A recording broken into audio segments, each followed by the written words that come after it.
കഞ്ചാവുമായി 3 യുവാക്കൾ കുമളി പോലീസിന്റെ പിടിയിൽ.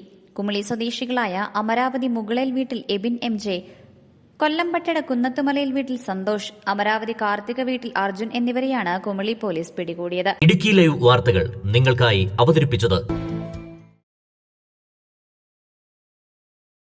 സംസ്ഥാനത്ത് ലഹരിമരുന്ന് ഉപയോഗവും വ്യാപനവും തടയുന്നതിനായി കേരള പോലീസ് നടപ്പിലാക്കുന്ന operation Toofan the narco hunt പദ്ധതിയുടെ ഭാഗമായി കുമളി പോലീസ് നടത്തിയ പരിശോധനയ്ക്കിടെയാണ് വിൽപ്പനയ്ക്കായി സൂക്ഷിച്ചിരുന്ന 1.2 കിലോഗ്രാം കഞ്ചാവുമായി പ്രതികൾ പിടിയിലായത്. കുമളി പോലീസ് ഇൻസ്പെക്ടർ അഭിലാഷ് കുമാറിന്റെ നേതൃത്വത്തിൽ സബ് ഇൻസ്പെക്ടർമാരായ Kannan, Raju, senior civil police officer Shiju, civil police ഓഫീസർമാരായ സുനിമോൾ, രമേശ്, തുഫാൻ സ്പെഷ്യൽ ഉദ്യോഗസ്ഥരായ മാരിയപ്പൻ, ഷിനോമോൻ എന്നിവരടങ്ങിയ പോലീസ് സംഘമാണ് പ്രതികളെ അറസ്റ്റ് ചെയ്തത്.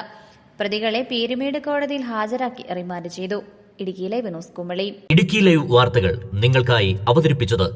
ഉയർന്ന വിലയിൽ നിങ്ങളുടെ വിളകൾ വിൽക്കാൻ ഇനി ഞങ്ങൾ സഹായിക്കാം. നിങ്ങളുടെ ഏലം, കുരുമുളക്, കാപ്പി തുടങ്ങിയ വിളകൾ ഇനി പവിത്ര അഗ്രോ വെയർഹൌസിൽ സുരക്ഷിതമായി സംഭരിക്കാം. നടപ്പു വിലയുടെ 60% വരെ വായ്പ സൗകര്യവും ഇവിടെ ലഭ്യമാണ്. ഫയർ, ഇൻഷുറൻസ് എന്നിവയടക്കം ഉന്നത നിലവാരം പുലർത്തുന്ന വെയർഹൌസ് ആണ്. ഏവർക്കും സന്ദർശിച്ച് തീരുമാനം എടുക്കാവുന്നതാണ്. കൂടുതൽ വിവരങ്ങൾക്കായി ഉടൻ താഴെ കാണുന്ന നമ്പറിൽ കോൺടാക്ട് ചെയ്യുക.